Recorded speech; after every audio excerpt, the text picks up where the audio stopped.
大家午安，我是秦燕莹，欢迎来到全球大量化。好，今天同样邀请到是我们最棒的嘉宾郭正亮老师，老师好，大家平安。好，一开始要先带大家来聊一聊哈，其实就是在我们这一段时间以来，大家一直在关心，就是到底有没有拜习会。结果呢，这个时刻突然白宫讲了，说有的，一定有啊，什么意思？因为王毅已经去了美国了嘛，那在去美国这一段时间，他见了谁？他见了布林肯，见了苏利文，见了拜登。好，总共前后加起来，将近10个多小时的时间的会谈，是不是真的瞧了些什么东西？白宫这边发了一个声明，说一定有这个会议，但是呢，我们还没有确定细节，也就是时间、地点、方式都还不知道啊。中方这里则是好像没有什么大的回应啊，一直以来呢，大家就在讲啊，不对啊，习近平要去不去都不知道。美国的讲法是我们尊重他。他们有他们的时程，这个我们等等要好好请这个亮哥来解析一下。但是呢，现在在国际上头，大家最在意的是什么？最在意的是当时这两个霸权哦，他们在一起，两个强权他们在一起的时候，他们谈是什么？他们谈以哈战争，他们谈中东的区域问题。好，可是呢，在联合国最新的一个消息是，张军也就是中方联合国大使很生气，跳出来讲说这个锅我们不背，因为呢，美国说现在啊，在加沙这些惨况要就责，他认为有一个国家很需要负责，叫中方。最主要原因是什么？是当初呢，他们提了一个美国的方案出来，当然那个方案没有提到停火，然后呢，他就说中方不同意。你看看现在有多惨，带您来看到最新的伤亡数字的，目前已经超过8500死，里面的妇孺，也就是呢一般的老弱妇孺5729个人，这个数字大家真的是非常非常的难过，而且呢，现在在 X 上面有太多的这些影像哦，很多小朋友然后面对镜头说他们家的故事，说他自己心里面的感受。那也发现了以色列呢现在又空袭了他们最大的一个难民营，造成50人死亡。可是呢，以色列军方的讲法是，他们就是要追那一个哈马斯的指挥官，而那个人确定已经被消灭了。大家就在讲，现在这个仗到底是不是已经宁可错杀，但不能放过，会到什么程度？我还没有进入 Gaza City 的，所以事实上空袭，现在基本上还是空袭为主嘛因为本来加沙地区就是哈马斯大部分都躲在清真寺、学校、医院，那他就跟难民也有啦，对，比如说以色列说要去炸那个圣城医院那圣城医院里面病人跟难民总共有14000人，那以色列就要求要撤走，对，所以你如果不撤走，到时候我们会炸这里，那你自己看着办啊。可是事实上，那些病患跟难民也没有地方可去啊。那他就直接说，这个圣城医院的下面就是哈马斯的指挥办公室啊。坦白说了，这个全世界没有人这样打仗的啦。当然。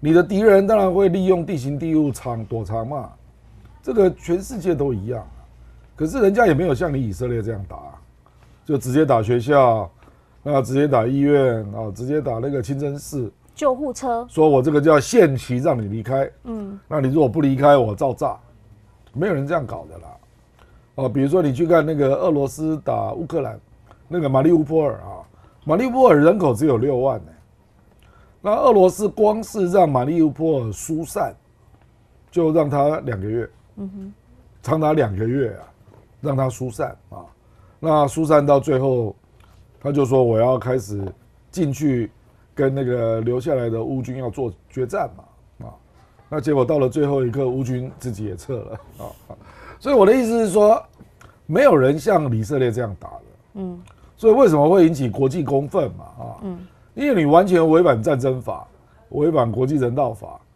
然后大家都拿你没辙，就因为你在这个地带，就是我们讲这个阿拉伯那个周边你独强嘛，然后全世界最强的国家美国又护航嘛，所以大家就拿不出办法。我讲的是军事上的办法，是。那美国有否决权，他帮你护航所以联合国也不能派出维和部队，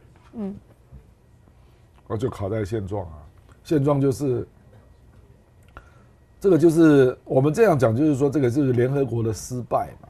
你眼见，而且大家都看到，屠杀正在发生，是啊，甚至近乎种族灭绝的屠杀正在发生，然后大家都无能为力，啊，所以大家当然会非常挫折或者愤怒，所以当然以色列你这样搞法，你未来就要面对你的代价了。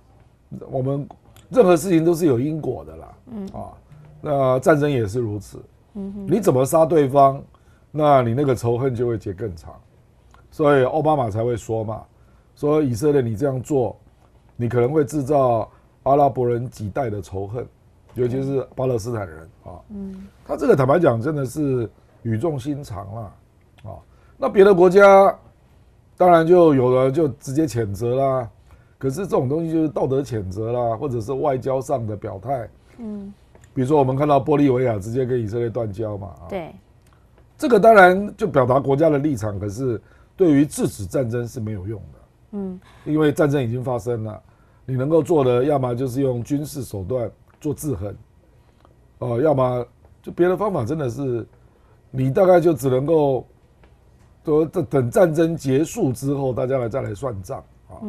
可是以色列不可能是战败者嘛，所以他被这个你即使说战后要来追究责任也非常困难。但其实您刚刚特别提到玻利维亚哈，因为这个新闻看到大家是看到南美的国家，包括玻利维亚，它是直接断交。那智利跟这个哥伦比亚，它是直接召回大使，这些都是外交手段没有错。但是即便是这样，我们发现，在南美洲这些国家，他们开始有一些动作，因为他们认为这是一个非人道的侵害。但问题是在周边的那一些穆斯林国家，反而我们现在没有看到一些比较具体的动作，不管是外交上，不管是政治或者是这个军事上面的手段，其实都还没有看到。目前比较看到的一个就是也门啊，但是这个也不是真的是他们官方，这是胡塞武装，这是民兵嘛，就讲说他们现在要透过飞弹啊，透过无人机来声援这一些巴勒斯坦的兄弟们。可是周边国家呢？因为现在其实很多人在讨论啊，之前土耳其马金派啊，对以色列也很派啊，但这次好像也没有特别的出来要做什么。那刚刚讲到了也门，大家就会想到伊朗嘛。那可是问题是，现在的这些状况，好像大家都还是先按着，因为这件事情有点差在哪？这件事有点特殊啦。对，以色列并不是去打巴勒斯坦政府，对，他是在打哈马斯啊。那没有一个国家会说我支持哈马斯啦，不可能嘛，对不对？所有的国家都是主张要维持一定的人道主义。对，那这个就是基于对哈马斯所处的加沙这个地方住的巴勒斯坦人嘛，所有的国家都是在讲，我们希望能够关注国际法，那不要让巴勒斯坦人遭到无辜的伤害，啊。可是你刚刚讲那个积极作为，那个都牵涉到你是不是要支持哈马斯啊？就你就会被一个连结到这里了，啊。那当然了，我们优先的当然就是要看阿拉伯国家嘛，或者穆斯林国家啦，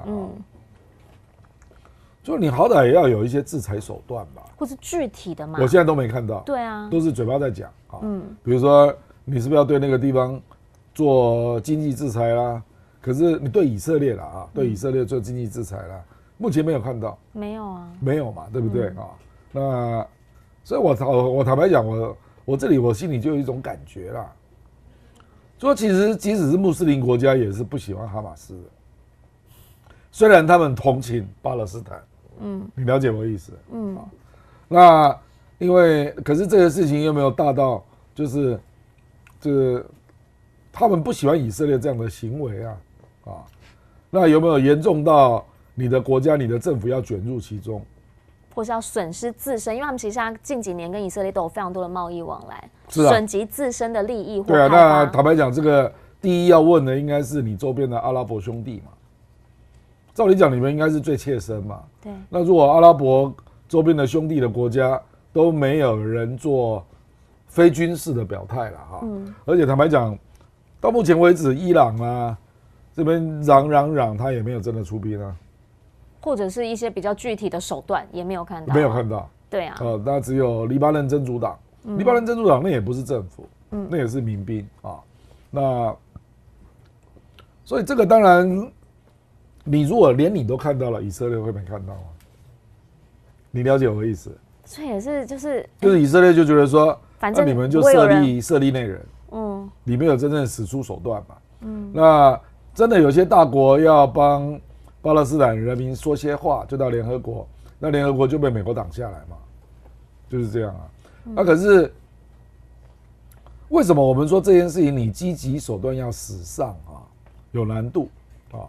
因为它是在以色列境内，它陆地上接的国家，要么就以色列，要么就埃及啊，对不对？那我就讲埃及这个国家好了啊。哈马斯是穆斯林兄弟会，刚好就是跟埃及目前的政府是死对头，所以埃及政府当然不希望哈马斯回去西奈半岛嘛，你懂我意思？所以埃及到现在就完全不接受那个加沙的难民嘛。今天有提到好像是关口的部分，他会先让一些伤者让他可以出来救济。有一个消息是这样子，但是还没有具体的让他们全部过来。那个不叫难民啊，那个只是做人道医疗的救助。对，那个不叫难民啊，难民是说我进来就会有难民营让我居住，让我这边定居啊。埃及反对嘛，那埃及当然更担心里面会混着哈马斯的成员嘛，那因为加沙本来是埃及统治的，是那埃及就是后来这个军政府跟穆斯林兄弟会就是对干，所以他当然反对哈马斯啊，所以你就看他周边嘛，要么就埃及，要么就以色列，那不然就是地中海，那地中海现在就是美国守着嘛，所以等于是它的周边你进不去了。我讲的进不去就是说你也没有办法借到埃及啊。那更不要说借到以色列，所以你进不去了，你知道我的意思？所以这里变成是你能够制裁的对象、施压的对象，也只是以色列本地。对啊，比如说黎巴嫩真主党就对你做火箭弹的射击啊，或者是也门啊，不是派无人机啊，也是射火箭弹嘛，对不对？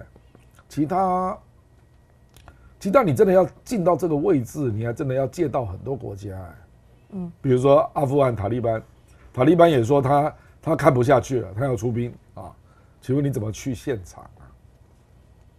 除非约旦愿意让你进来，不然你就要从伊拉克绕叙利亚进来啊，那不然就要借助黎巴嫩进来啊，对不对？对，那相当远，从上面这样，相当远，因为那个阿富汗是在很下面的地方嘛，对不对？伊朗也一样嘛，请问你伊朗你地面部队怎么过来？你看伊朗要经过多少国家？沙特阿拉伯、约旦，对不对？你都要经过啊。所以我的意思说，这有现实上的不容易啦，所以你应该直接问的是说，约旦你在干嘛？沙特阿拉伯你在干嘛？黎巴嫩政府，请问你在干嘛？巴勒斯坦自治政府，请问你在干嘛？这个人家。第一个想到的应该是这种问题吧，对不对？但现在我们看到了，说穆斯林周边没有人有明确的动作，但我也想问，为什么第一个出来开这第一炮的会是玻利维亚，会是智利，会是哥伦比亚？他们因为我知道，在就玻利维亚而言，他2009年确实当年他在袭击加沙的时候，他们也做过这么一次，然后是后来2020年改朝换代之后，然后才再宣布建交，但现在又再一次，但显然就他们对这一件事情他们是特别关注的，这个历史脉络，这我难以猜测它的原因呐，那玻利维亚的国父玻利瓦是一个伟大的人物了，是整个南美洲的独立运动就是他开始的。对，我不知道是不是因为这样，所以这个国家特别有这方面的这个同情弱者了，我不知道啊。这个就发生在玻利维亚啊，那就是拉丁美洲的国家也许比较热情，那愿意直白的表达意见。我觉得他们跟以色列的关系应该也不深了。所以就没有你刚刚讲的那些牵扯了，我随便举例啦，比如说中国大陆，中国大陆跟以色列的贸易是228亿美元，对，这算高咯，那这个事情，中国大陆跟以色列关系也不错啊，那可是中国大陆在人道主义上也非常支持巴勒斯坦难民啊，可是中国大陆互动的对象没有办法是巴勒斯坦难民啊，他能互动的对象就是巴勒斯坦政府啊。阿巴斯不是去过了，对不对？所以这种请求只能够从阿巴斯这个巴勒斯坦政府来提出嘛。那请问他有讲话吗？你知道我的意思？比如说巴勒斯坦政府就跳出来啊，呼吁各界制裁以色列啊，请问他有这样说吗？他本身跟哈马斯之间的爱恨情仇也很多。是啊，是啊，我讲白了，而且我再讲一句更现实的啦。哈马斯如果真的被消灭，请问谁来接管加沙？那现在大家都说是巴勒斯坦自治政府是啊，是啊，所以搞不好他会从这里得到好处啊。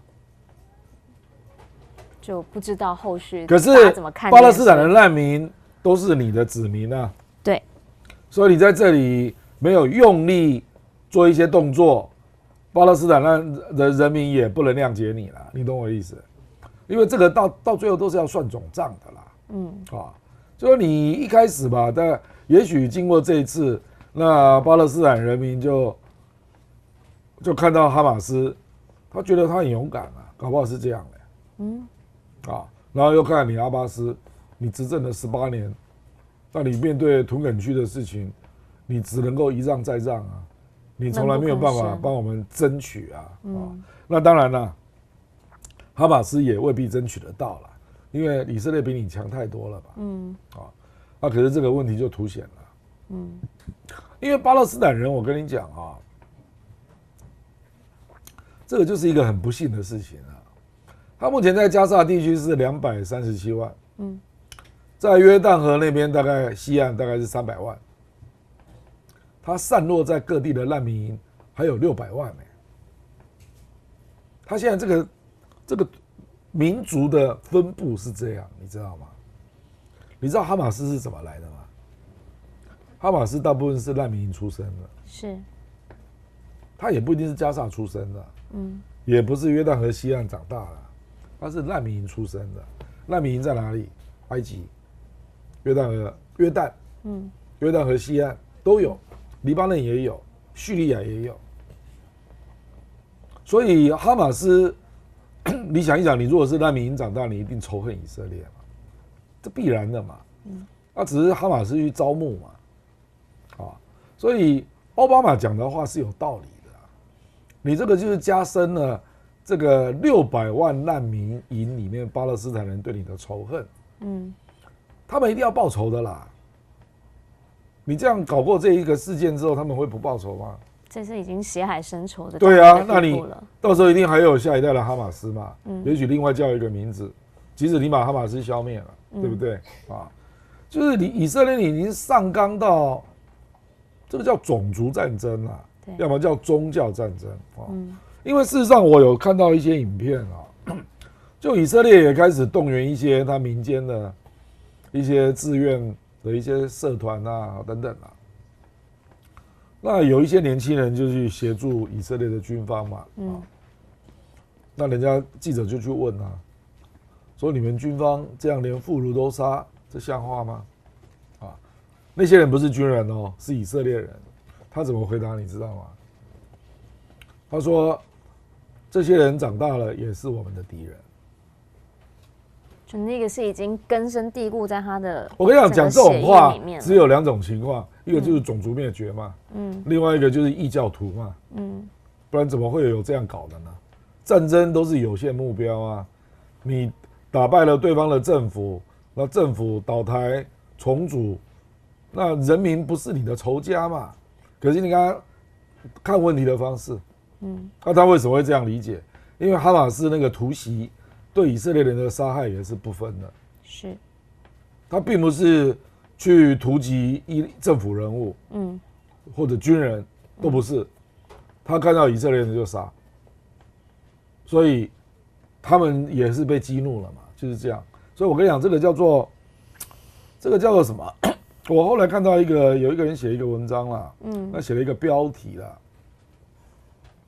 他说：“你以为你用一个更大的复仇在进行复仇，对，那这个仇恨就永远不会消失了，它只会越滚越大。”因为他那个复仇是包着另一层，而这一层他一定带着更大的恶意，因为你一定要比上次更大，当然是这样，你才有办法去事实上盖过先前。已经上纲到说这个是第2次独立战争，他类比到1948年那是第1次独立战争嘛，是第1次独立战争是怎么诉求的？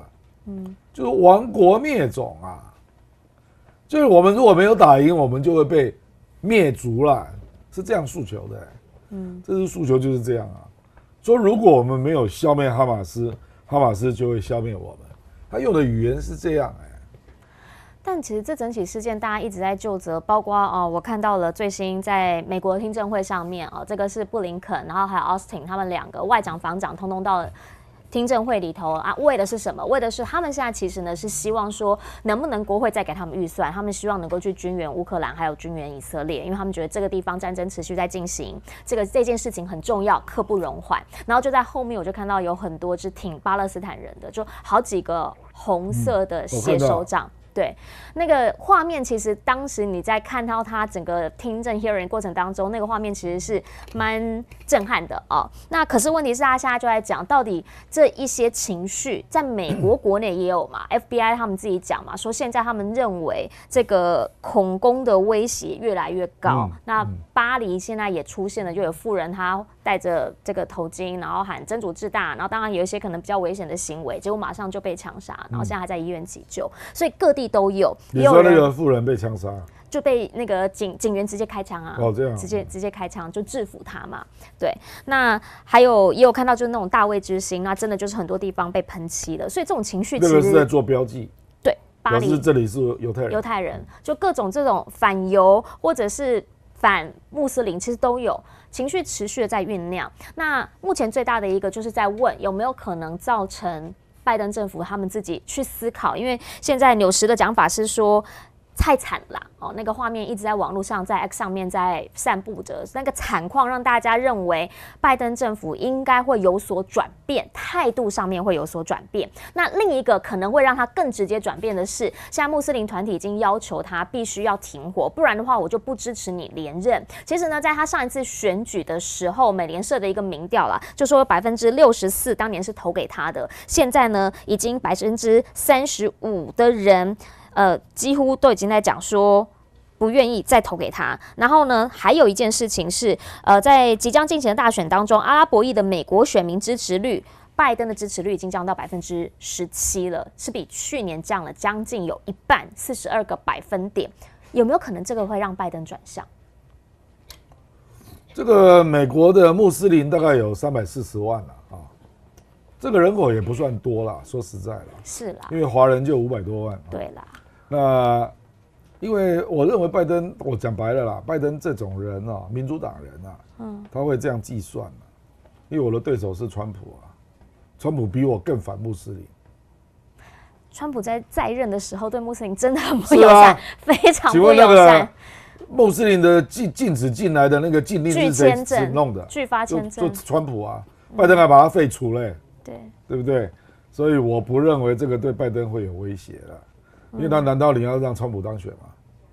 那川普更可怕而且因为这个距离选举还有1年多了我不认为他会受制于这样的一种选票的一种要挟啦因为川普比拜登还可怕你投得过去吗当然他们是感到失望了，这我可以理解他们对民主共和两党是完全失望那我讲白了啦，川普就乐得说那你们走川普根本不希望你来这里嘛，他希望我是纯基督教国家你不要来嘛所以我是觉得这个力量很有限倒是恐攻的部分，恐攻可以分成2类了第一个就是针对人的啦那已经发生了已经有不少人因为恐攻而死亡。还有看到比较激烈的，就是民间情绪，什么小朋友被房东太太刺杀的这种，那个这个也都好可怕。那个小朋友是穆斯林，对。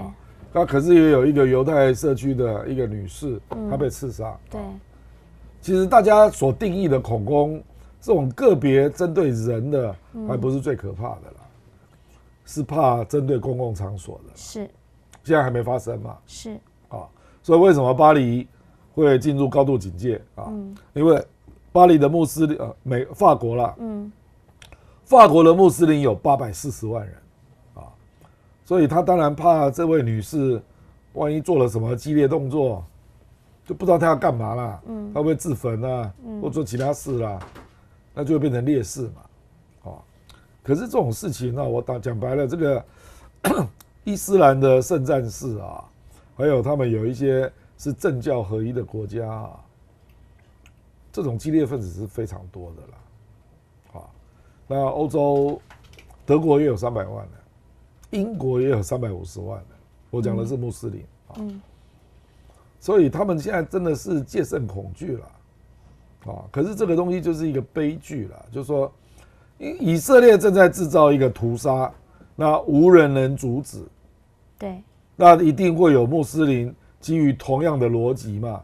说你们不制止，那我就把灾难带到你这边，这种逻辑就会跑出来了。以前劫机就是这样来的嘛，是，不然阿拉法特就是巴勒斯坦解放组织为什么会劫机？那个机上的人都是无辜的啊，他也不认识他，他也都不认识，也不一定就是犹太人，不是，都不是嘛？因为你不注意我嘛，你完全不理我嘛，那我完全搞不过以色列嘛，那我就搞国际事件，让这个变成新闻嘛。那劫机到后来实在是不像话，那欧美国家真的是受不了啊，所以就开始在找巴勒斯坦人的代表嘛，不然你没有办法处理啊，不然你总不能说所有人都是恐怖分子啊，所以最终就逐渐找到了代表，所以我们可以来谈一下吧。那你就这个角度看，阿拉法特有没有达成目的？你懂我意思？就有时候啊，什么叫恐怖主义啦？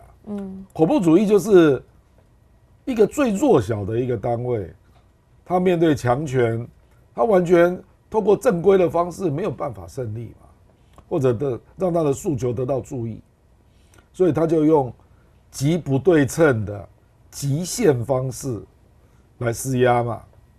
坦白讲，这个是恐怖主义的定义啊。我们就军事博弈来讲，这个就是恐怖主义的定义啊。他用极限施压，用最不对称的方式。那最不对称，我们在历史上看过，就是用肉身当炸弹嘛。对，不是这样吗？就是一个在谈判的时候的思考，就是不要的最大，而不怕的最大。他不怕任何的一个方式，或者是就是不惜用一切代价，我宁愿跟你玉石俱焚。对，当然是这样啊。但是其实这个日本早年那个神风特工队也是啊，是因为他知道打不赢美国的海军嘛，是，那我就跟你同归于尽嘛。那美国一开始真的吓到了，这没有这样打的啊。那后来美国就开始。可是美国也被炸成了很多船啊，那只是说美国这个国家这个工业能力很强嘛，所以它可以立刻来复建所有的军舰，不然我跟你讲，你碰到这样的一个情况，你怎么打，对不对？所以这个就是有很多形式啦，就是你被像日本那个就是爱国主义到了极端嘛，那穆斯林这个大概就是宗教到了极端，那当然也包括种族啦、民族意识啦，通通都有啦，都混在一起了嘛。你看车臣嘛，对，车臣的妇女也是变成自杀炸弹嘛。那为什么这样？因为她通常这样的一个妇女，她的先生就是被打死了啦，不然就她父亲被打死了。所以她就跟你拼了嘛，就是这样啊。就是义无反顾，反正我一无所有，我就跟你拼。对。但其实现在布林肯礼拜5又要再去一次啊，要跟以色列、跟这个中东哪一些国家还没有出来，但就他还要再去一趟，已经是第3趟了。不知道这一次能不能够真的是把它给压下来？因为现在看起来，内塔尼亚胡就直接讲了，说现在战争时期，反正就是一定要打到赢就对了啦。但是呢，在这个时刻，我们也看到一个讯息，现在是中方这边已经有人跳出来讲了。好，这个是哈马斯一个境外的领导人，他在接受埃及的电台专访的时候，他主动的说我们现在呢是全面性的战争，甚至他还自己吹嘘哦，说其实从10月7号，也就他们那个时候攻击那个以色列的这些动作当中，他们发现中方还有俄罗斯其实都有认为这是一个好像令人耀眼的例子。我们引用他的原话，然后甚至还说，俄罗斯人已经跟他们讲了，这一些东西会在他们的军事院校里头被教授。那现在大陆这边的中将，这位何雷是直接的说了，说中国军队是一个大国的军队，怎么可能效仿其他的武装组织或者是军队，一定是这种正规的打法。那其实呢，在现在，美中双方对于这个中东这个地方的一个情势、一个区域如何发展，上次会面王毅来的时候，他们就讲这个是一个主要谈的东西。那只是说啦，现在王毅这一趟来，我们想要请教老师，你到底怎么看？原因是因为好像等到他结束了这次行程之后，双方讲的不太一样，或者是真的中方还没开始说，因为白宫很明确的告诉大家，因为我看到那个记者会的现场，记者是问了2次以上，你确定吗？那发言人直接的说，没错，我们一向是就事实说话，就是会跟习近平有一场对话，有一场会晤，我们两国依旧是处于一个激烈竞争的状态，但是会有这一场对话。那为什么人家都还没有说要来不来？他说，因为在中方很常是到了最后一个关键的时刻，他们才会公布，我们一切尊重他。可是我们又发现李家超确实没有要来，李家超公布的，香港政府这边公布的是说，因日程事宜，所以改由他们的财政司司长来替代。您怎么样来看？因为有一个讲法是说，是王毅那一回有去瞧完之后说，这个是双方都能够接受的一个方案。到底有没有这个拜习会？到底谈了些什么？香港因为特首李家超跟内政部长都被制裁，所以他们就派了财政部长去啊。这个外界会把它解读为北京的妥协啊，因为你如果强硬，应该是非李家超不可。你如果不是李家超，我们就不去，甚至你还联动到习近平，说你香港代表你不让我去，那我中国也不去啊。那北京显然在这里做了让步啊。可是这个让步并不等于说习近平就一定会去啊，那会去跟有没有高峰会，这又是另外一件事啊。事实上到目前为止，习近平实际上早就收到邀请函了啦，啊，中国啦啊，那中国一定会去啦，可是习近平不一定会去，因为现在没有任何那个中国外交部的说明啊。那我认为是因为他们在考虑2个成分2个层次啊。第一个就是他们对美国提出来的议题，美国没有回应啊，他们认为你没有回应，是比如说王毅他就提出2个议题嘛，第一个叫不支持台独，那他不认为你叫罗森伯格来这样讲一讲，这样就算了嘛，他要看你具体的作为嘛，就是不支持台独的具体作为啊，这是第一个。那第二个，王毅也有提到，你科技制裁要减少一点吧？现在也没看到啊，没有，对不对？还加码？对，那美国要什么？美国要的是说，你可不可以协调以巴战争，伊朗不要介入？王毅没有回答。那第二个就是军事的高层管道的沟通可不可以恢复？王毅也没有回答啊。所以现在基本上，我觉得北京只是就香港的出席问题做了切割啦，就说好吧，那香港就财政部长去吧啊。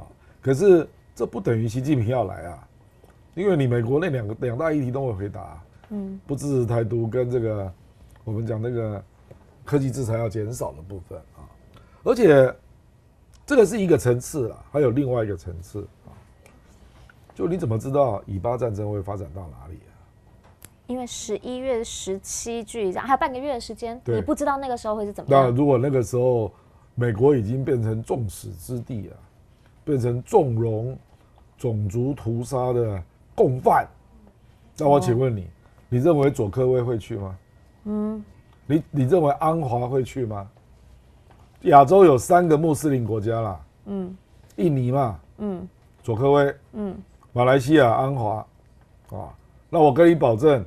马来西亚马哈蒂一定再写文章，说安华你不应该去，因为马哈蒂你知道最近就已经痛骂美国了嘛，对，说美国都在搞欺骗嘛，对不对？对，他言辞还蛮激烈，对，非常激烈嘛。那另外一个伊斯兰国家叫文莱嘛，是那我请问你了，如果到最后演变成佐科威安华都不去。APEC 亚洲已经好多人不来了。那习近平要去吗？因为我跟你讲啊，最高领导人去跟拜登在一起啊，那甚至你们有高峰会，那人家就会解读成你不 care，你不 care 我们 care 的议题啊。比如说，假设安华跟那个佐科威都没去，假设啦，那他们当然就会看中国啊，中国你这样还跟习近平搞高峰会啊，以巴是当下最重要的问题啊。我们应该利用这个议题来向美国施压才对啊！他东道主的时刻，你好拍垮，他就知道他应该要当然是这样啊。所以你不要排除他比照 G20啊，叫李强去啊。就你不要认为这是不可能的事啊，因为这个是一个发展中的议题啊。那美国到目前为止，以巴问题处理得非常糟糕啊，这个大家公认的嘛。所以为什么你刚刚讲布林肯又要再去，对不对？布林肯还要去第三次了，这表示什么？表示你以前从来没有给他压力嘛。结果纳坦雅胡就越做越凶嘛。你那个国防部长奥斯汀讲了什么话？就是无条件支持嘛，是对不对？所以你说你布林肯这是第三次去，你如果没有拿出手段纳坦雅胡才不会理你呢。纳坦雅胡是一个多强硬的人啊，对不对？所以我认为美国一定要拿出手段啊，就是说我举例了啊，就是说你如果再不给我一个 deadline， 撤出加沙，我联合国我就弃权。这个就很直接了。是啊，当然啊，这个就是外交手段啊。我安理会我就不挡了，就让大家投，我就让安理会不是大家投，安理会才能投。5强嘛。是。事实上，现在只要美国不行使否决权，安理会就过了啦。那和平部队就要进来嘛。和平部队你敢跟他打吗？我说以色列你敢打和平部队吗？所以美国是有一个外交筹码在手上的啦。所以你真的要这样干吗？我安理会我就不挡了，你自己看着办吧。那你变成全世界都孤立你。但他会做到这一步吗？不知道啊。我跟你讲了，现在就是虚虚实实了。比如说，美国拜登也突然之间就丢出说，我们认为两国方案是必须的。对啊，对不对？两国方案，纳坦雅胡也反对啊。他以前没有这样讲，他现在开始这样讲。那个拜登啊，纳坦雅胡反对啊，是啦，对不对？那拜登为什么这样讲？拜登这样讲也会得罪部分的犹太复国主义者啊，必然的嘛。这个就是情势走到哪里，你要拿出什么手段啊？所以我认为中国这个时候为什么要静观待变，就是这个原因啊。我怎么知道你会把自己搞砸成什么样子？你不要搞砸成，人家就认为你就是一个不讲是非的老大嘛。而且我再讲一个更彻底的啦，APEC 有那么重要吗？我坦白说啦，APEC 还没有 G20 重要。G20 习近平也没去啊，所以坦白说，这个事情的本质不是 APEC，而是美国主办。你要不要给拜登面子？它的本质是这个嘛。那习近平 G20 没去，就是因为我不要甩你印度嘛，对不对？本质并不是那个 G20 嘛。可是他也不是说你一定会来这一边参加 APEC， 他是说会有第二次的拜习会在旧金山，他就是咬紧了，就是一定是习近平会来。你没有去 APEC 就不会有拜习会，是，这不是废话吗？是。我现在只是跟你讲，这是两个议题啊。那我当然相信他如果去 APEC， 多半会有拜习会了，因为你既然去了嘛，对不对？那可是很可能就2个都没有。我请李强去嘛，我 G20 就这样啊。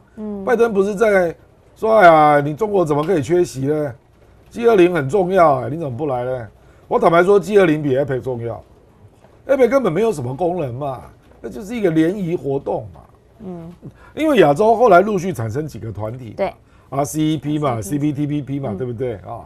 那中国大陆自己也搞了亚投行啊，还有金砖等等嘛，扩容之后，所以我的意思是说，对中国来讲，它有那么多会要参加，我一定要本人去 APEC 吗？对不对？APEC 主要的目的是经济嘛，那我请李强去啊，这也很够意思啦，那经济市场是他负责的啊。那我如果要去 APEC， 不是为了 APEC 捧你场啊，而是要跟你拜登见面嘛，对不对？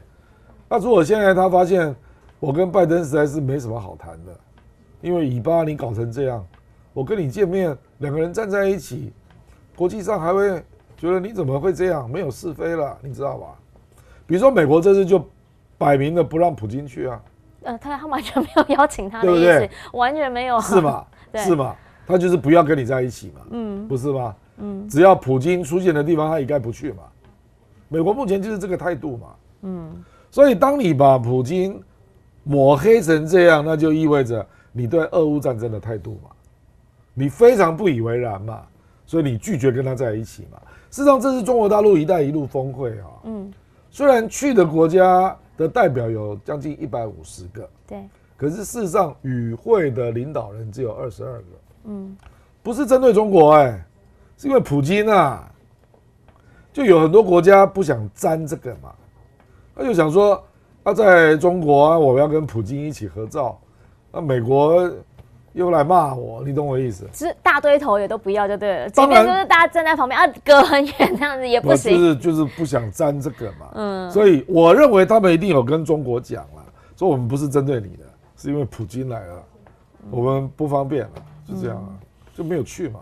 是，对啊。所以其实在这个会议上头，当然每一个会议它一定会有它实质的意义，或者是它象征性的意义。那在 APEC 这一场会议上，到底最后会是一个什么样的一个状况？一定会开啦，时程已经出来，一定会开。只是到底来的这一些大头们会有几位？然后呢，它是会怎么样的排场？会有多少的这个会外或者是场边的峰会？这是大家最在意的一件事情。我觉得穆斯林国家的态度蛮关键的。穆斯林，但这就是跟你就是印尼跟马来西亚，那就跟刚刚讲的那个以哈的进度、对态度有关系。而且他们如果不去，他们一定会公开说了，一定的啊，一定公开说的啦。马来西亚这次其实还蛮直接的，是啊，对，讲话佐科威还没那么直接，马来西亚很直接，我跟你讲，超级直接。印尼也一样有一大堆群众示威啦，马来西亚更多啦，都是支持巴勒斯坦。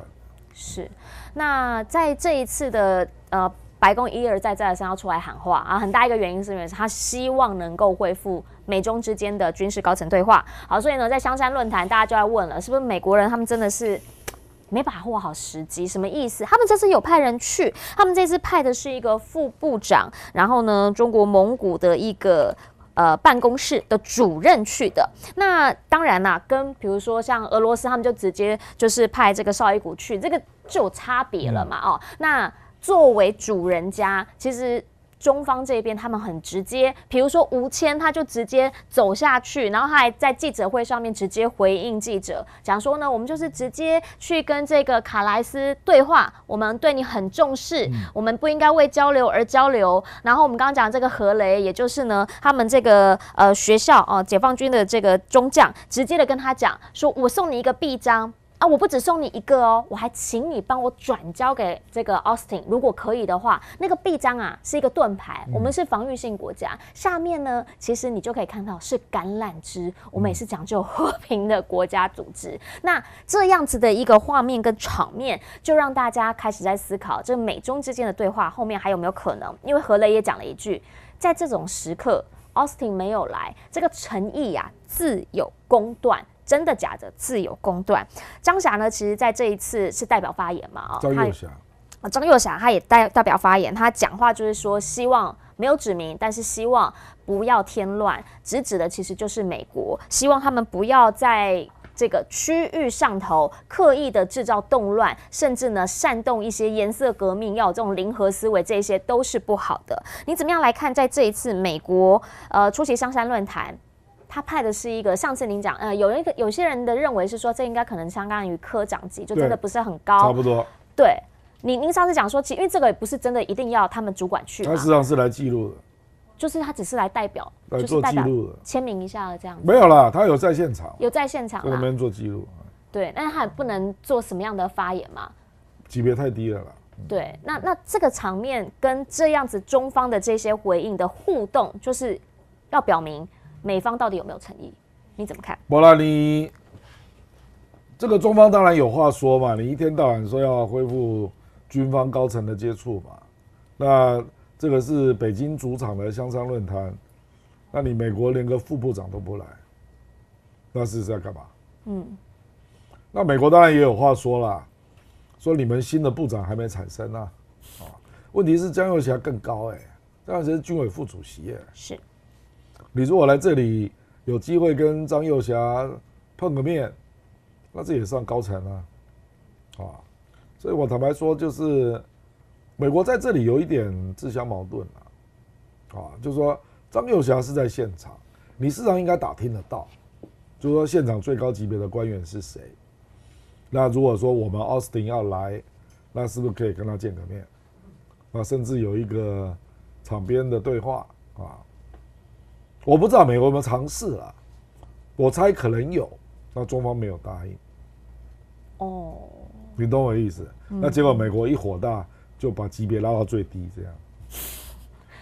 我的感觉啦，因为这个有点怪，因为3大军事论坛，另外2个大家都知道嘛，欧洲的慕尼黑，然后那个新加坡的香格里拉那基本上防长都会去的那香山这次是有史以来代表最多的一次对，所以他也算相当成功那你美国怎么派一个级别这么低的呢？那你不是一天到晚跟我要求对话，对不对？所以我猜是可能有要求，然后没有被同意，碰壁了凶器。我就说我奥斯汀如果来，我能见到谁啦？那看一看名单，张右侠副主委，我可不可以跟他见个面？他可能是没有同意。所以就感觉我只能这样揣摩啦。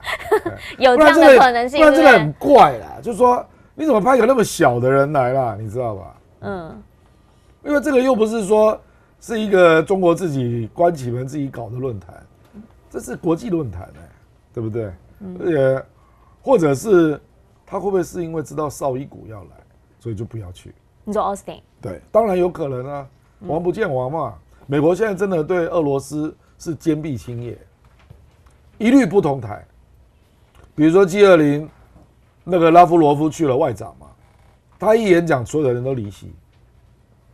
所以是不是因为他们知道绍伊古要来，所以我就不来，或者是他希望能够跟张右侠对个话，然后张右侠没有同意都有可能，都有可能，就是感觉没有拉力啦。就在那边去有我不想要看到的，然后我想要看的不一定看得到。对刷刷 K 啦，反正我有很多事情要忙。不，你看得到了，可是是在大会里面看到了，远远的不是1对1啦。可能还要跟上次一样，就特别离开2个人的位置去跟他打个招呼。因为以前 Austin， 我跟你讲Austin 以前他就说，哎呀，我是不是可以见着军委副主席那时候就是魏凤和跟那个许其亮，好像是许其亮吧那他就说他一直想跟军委副主席对嘛，1对1嘛那北京就始终不让他见，北京就说你就是只能够跟魏凤和见，就防长对防长那他就有点不高兴，可是后来还是接受了现实，就是跟防长北京向来军委主席、主委、副主席啦，很少跟防长这样1对1的啦。基本没有。因为在这一次呢，其实当然啦，绍伊古他来到这边，他就直接讲嘛，他说西方其实是一直希望亚太区发生冲突了。那这在整个区域上面来说，就是他们一直认为在美方这边，他们其实有一些防堵的策略也确实美方在近几年动作比较多。我们刚刚讲的是军事上的，另一个是什么？是科技上的。因为其实呢，在这一次美中双方的高层对话也有提到嘛，比如说王毅他也有提出，科技是不是你们稍微要缩手一下要谈你要有善意嘛。可是现在就看到了在这个星期才刚刚签订的这个拜登呢，他是签的第一项的 AI 行政命令，这里头就是说企业的公开模型要公开之前，你必须要先分享安全测试结果。他们的讲法是这个是很高阶的，不是一般我们现在在用的，已经实际上在用的这一些 ChatGPT 等等，是未来在开发。比如说微软他们有开发出一个新的模型的时候，你要先知会。那当然大家就会认为这已经是防到最上层了吗？而且辉达，我们上次不是讲10月17号那个时候就是禁令在升级嘛，然后很快当周他就马上说生效了。现在知道是50亿美元就这样飞了啊，那个订单，因为他们本来想说10月17通常1个月生效，据说那1个月内其实他们还有接到一些订单，包括今年的赶快出完，明年的先接到之后说这个先接到了，然后我要继续出，结果发现隔不到1个星期他就告诉他不好意思，什么都不能出。那就有一个说法是说，这个美方现在是不是已经制定了5年的时间表？这里头包含了韩国的这一些供应商，包含了台湾的这一些供应商，你必须要完全在这5年内处理完，完全脱钩，完全干净。您怎么样来看这些讯息？我现在看当然是就是他这样主张嘛。对啊，那能不能落实当然不知道，因为5年很长啊， 5年1年之后搞不好拜登就落选了啊，这个。总统在挖龟耶，就是你这个只能的结果就是逼华为、中芯国际这些公司啦，彻底死心。我就去发展 GPU 啊，就图形晶片嘛。事实上，华为已经做出 A100，类似效能的晶片啊，已经做出来了啊。那这一波，我们说 NVIDIA 就英伟达啦，跟中国大陆的交易，这个是 A800，还有 H800。对，那当然，那个 H100是绝对不能出口了啊，那个大家也没有说要买啊。那他现在制作了一个特供晶片，就是 A800、H800啊，那本来都已经谈好了，那你这个等于就是逼中国大陆去做更往上级别的晶片嘛，这没有别的路了，这个就是晶片战嘛，就好比中国就被你逼出了7奈米啊。那具有5.5G 的功能，那台积电前副总裁林本坚他就说，他认为中芯国际还是会往前做到5奈米，你是挡不住的啦。这个就是技术界、科学家还有产业界的认定嘛。那你白宫你不听那是你家的事啊。因为政治人物本来就永远落后于企业界跟科学界了。走前面的是他们，当然啦，因为政治人物大部分都不读书的了。那等你被企业说服，比如说你可能认识某些这个领域的人嘛，啊，比尔盖茨可能就说服你啊，那你回去推，那就是一个很辛苦的过程啊。因为其他的政治人物大部分都不懂啊，你知道我的意思？那这个就是一个很麻烦的事情啊，就是说，你现在美国的科技界。你要让一群不懂科学的人来主导，对美国的发展方向嘛，那是你自己选的嘛。那中国大陆就从此对你充满戒心嘛，我能够不用美国供应链的产品就尽量不要用嘛，我就自己搞了嘛。我觉得结果必然如此了。就不管他们之间的对话，或者是他们之间高官互访是怎么样，反正一个讲法，我今天听到一个讲法是什么？是说。中美对抗是一个连续剧，如果你看到缓和，那个只是一个单元剧而已，那个连续剧的基调是不会变的，所以你如果一朝被蛇咬啊，我坦白讲，如果我是做生意的，我一定宁可不用，因为我没有必要再去承担这个突然来的风险嘛，对不对？所以我如果曾经被你禁用过，我就再也不用了。比如说我随便讲啊，这个华为现在做出来了，那全部都是鸿蒙嘛，对不对？对。然后 Google 跑来跟他讲说啊，我安卓让你用了，我跟你保证他不会用了啦，他都已经发展出他的了，不可能用了啦。还有比如说啊，你那个高阶晶片你不用做了啦，中芯你不用找中芯国际了，我卖给你，他不会买了啦。市场就是这样，是，所以 NVIDIA 一直在跟他讲，你现在这个钱不赚，就是别人来赚，他需求还是在，但是赚不到就赚不到，50亿就这样飞了。以美国的制裁能力。那一定是中国自己做了啦，因为别的国家也不敢卖你嘛。对，因为他其实是联合旁边他的好朋友们。但是呢，我们想要请教您怎么样来看这个？我们来问一下南海这边的问题好了。原因是因为中非南海这边第一次看到了是正规军的一个交集哦，正面交集。那这个双方以前都是看到民兵啊，或者是海监船啊，但现在第一次看到就是他们两边的正规军，然后持续就在南海这边对上了。那在这个黄岛附近的这个对上呢，基本上这个摩擦的增加，现在传出是日本他们要第一次对他们实施军事支援，这里面传出的就是比如说啦，海监船啦，那或者是说呢，他们的这个海岸的监视雷达啦，因为岸田11月，也就这个月，他就要去访问了。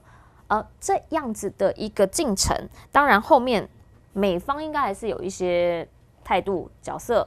那您觉得这个对后续在南海这边的这个进程上面，会不会有一些什么样的影响？日本本来就有提供菲律宾巡逻艇啊，对。那你这个只是说协助你雷达看得到对方啊，这个基本上还好啦，就是防御性的嘛。对。我坦白讲，我也不认为这个叫中菲的军事相遇了。你说在这一次两边遇到的这件事情，对，因为实力差太远了。他那一艘我记得好像是韩国给他们的一个船，然后但是他们把这些鱼叉飞弹那些全部拿掉了。是啦，因为这个东西就在周边海域嘛，那你菲律宾的船偶尔会在这里出现，那也不意外啊。坦白讲，中国大陆根本没有把菲律宾当作对手了，他看的当然是美国嘛，那菲律宾。中国大陆也是解读为菲律宾在执行美国施压下的动作，所以他基本上不认为这是你自己要做的，所以除非你太过了啊，比如说你要运舰才到仁爱礁，那才会被挡下来，不然其他就不管你了。那对于日本加进来这个地方，日本加进来目前也只有我们讲雷达的部分啊，那还是非常后面的啦，这并不是前端设备嘛。对啊，中日最近当然，因为他们11月2号又要再次排了嘛，那所以先前呢比较有趣的一个消息是，当岸田在国会里面要求中方不要再对我们禁止这个水产出口的时候，然后呢一直没有获得回应8天之后，美国驻日本的大使直接讲，伊曼纽说我们来买，买了800公斤，大概1吨左右这样子的一个扇贝。你知道中国一年进口多少吗？10万吨，那1吨能干嘛？9月的时候，就是那个跌幅，就整个水产进出口比例跟去年同期的比例是99%的落差。这个就是作秀啦。我跟你讲啊，即使美军来买日本的水产啊，对，他们也吃不来啦，口感不对啦。昨天呢，我就听到那个赖老师跟我讲，他说，因为他们其实好像是在欧美都是吃 buffet 的，所以他一直怀疑说会不会真的到最后是有人吃，还是其实只是买了之后，但也没有人吃。我不认为他们会，我跟你讲啦，因为美国如果是海鲜的食品，那他们都有制式中央厨房的东西啦，那绝对跟日本人的吃法是不一样的啦。它鱼可能就是切块的啦，都是没有刺的嘛，那也不是你这种味道啦，比如日本人爱吃的鱼的料理的方式，或者你的贝类，美国人可能大的贝类可能去吃生蚝啊，好像是。你有看过美国人在吃 clam 的生的吗？好像没有。那顶多就是 clam chowder 啦，牡蛎汤啦，对不对？不然我实在是难以想象那个口感会一致啦。这反正应该就只是单次性的、象征性的，然后他就会发现消费实在不怎么样嘛。我就是这样啊，这个很可以理解啦。这个饮食的习惯哪有那么容易调整？可是在处理核废核污这一件事情，基本上目前看起来就是因为以前日本的扇贝我们台湾人也常吃啦。那中国大陆主要是山东那边在买嘛，还有高级北京、上海有一些高级店在买嘛，那因为这个基本上还是跟东方人吃的习惯比较接近嘛，所以我们会很习惯吃日本人的对扇贝的做法。对，老外哪里是这样煮的？老外绝对不是这样煮的，要加白酱，大量的牛奶嘛，乳酪嘛，这我也吃过，我当然知道啊。那个牡蛎根本就是吃生的嘛，对不对？这个烹调方法完全不一样了。就是这一场中日之间在贸易海产上面的这一些争执，我们应该争执嘛？其实回过头来就是那个核废核污的处理问题，到现在目前为止还没有进一步的进展。那这个后续呢，到底会不会真的他就停止牌了？没有人不会啊，知道就是岸田下台就停止牌了啦。还没啦，还没有跌到他可以停他现在下台的民调跌到33%，啊，对，还没有到完全的可以我这个就是硬撑了，因为现在俄罗斯也跟进了嘛。那坦白说，韩国那边也几乎没有再进口了。韩国距离你更近，对不对？所以这个就是你自己找麻烦嘛，那你自己想办法去解决啊，就这样啊。是，中方最后一个很希望亮哥可以帮我们简短评一下，您怎么样来看？因为现在是在他们开了这个中央金融工作会议之后，习近平呢跟6名的中央政治局的常委通通都有出席。那他直接的讲，他就说呢，要加快建设金融强国，那所有的金融活动全部要纳管。那大家都认为这个是包括了先前这个何立峰这个中央财长财办的主任也换他接下了刘鹤，所以大家都说，不管是在哪一个面向来看，都是习近平他直接的是一把抓了。您怎么样来看他最近的这一些举措？我认为主要就是因为金融腐败太离谱了。比如许家印，人家就去查到一个辽宁的银行嘛，那最近也查到了很多的，就是在我们讲这个土地批出啦，或者是要盖房地产，他做的杠杆做得很大嘛。对，那到底是谁在协助融资嘛？那融资的过程是不是收到好处嘛？那当然也包括央行啦，就是央行能够拿到了我们买美债啦，买各种东西美元资产的过程当中，坦白讲，这个都上下其手搞腐败，那个空间是非常之多的。所以我认为应该是已经把那个反腐的整顿已经升到了央行这一块，还有金融界这一块。实际上我也看过别的文章啦，就是说金融界的普遍的享乐主义啊，对，腐败的温床啦，这个当然西方又要开始过度解读了啦，说这样是不是金融自由化全部都要停啊之类的，透明性就不见了。我有看到这样的一个评论，我知道啦，可是我认为不至于啦。我觉得是因真的是贪腐太严重了，所以他就决定要进来整顿了，就不得不出手这样的概念。因为太严重了，而且还有很多钱，你也知道现在外逃的钱非常之大嘛。中国的富人，因为我有看一个表啊，中国在这几个月来，那个富人外逃的资金非常非常的可怕。就是在过去的这一段时间，对，就是在疫情疫后时代都非常严重，尤其是房地产出事我们讲许家印恒大开始出事，那一路好几个地方爆雷嘛，那很多人就急着卖掉房地产就走了，这种人非常的多。那你怎么看中国经济呢？因为也有一些人的讲法是说，是因为最近中国的经济确实不那么好一个指数是说他们的 PMI 意外的跌破了50%，也就是所谓的荣枯线。但是10月份有太多季节性的因素。可是我坦白讲啊，你上次超过也没超过多少，50点多。对，50.15好不好？50.15跌到49.5，这个幅度你觉得后续的因为？看法，你看亚洲的跟看国外的那个整个乐观程度差别非常大。不是啦，因为你欧洲的订单一定减少嘛，欧洲经济这么糟糕，德国都被叫欧洲病夫了就是你的外销的订单出现了变数嘛，那这个当然就会造成 PMI 下降因为很多是做出口的嘛。所以这完全可以理解了。我认为主要是问题是出在海外的订单嘛，海外变少，所以那个是跟整个全球的经济的。你去看美国那7大科技股嘛，跌了多少？那个也是很可怕。已经跌了多少？你知道吗？具体的数字。跌了台币34兆，7大就在这2个月内发生的。然后我女儿本来今年要毕业，结果说今年是最难找工作的一年。科技吗？科技啊，科技业。我女儿本来在苹果苹果就直接跟她讲说，你还是明年再来找会比较好找。这么直接？不，她也不是不给她做，可是就不是她最爱的那个工作。那她就说那我再回去那个就是他本来有一个科目要修嘛，他就再回去修。可是你就知道，连苹果都这样，那7大科技公司通通都在裁员。那当然是订单减少嘛，不然怎么会这样呢？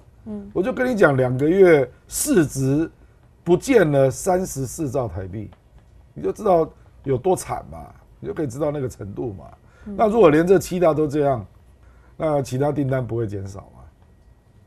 也是。对啊，也是，因为我确实有很多在美国的朋友讲说，上一波就是如果你早一点被那个时候还叫 Twitter， 早一点被 Twitter 裁掉的话，那个时候第1波还找到工作。对，他说从第2波、第3波开始就找不到工作了，真的是这样。他说真的只差那1个月，对，真的是这样，就完全不一样。对，然后好的工作就不真人了啦。对，就暂时停在这里，这样。对，所以整个全球的经济状况不一样，那就会影响到各国之间的发展，因为这还是一个地球村的时代嘛，会彼此联动。虽然一直在讲脱钩，但这件事情到底会不会真的发生，现在都还不知道。今天非常谢谢我们的亮哥来到我们的全球大量化，下个星期4。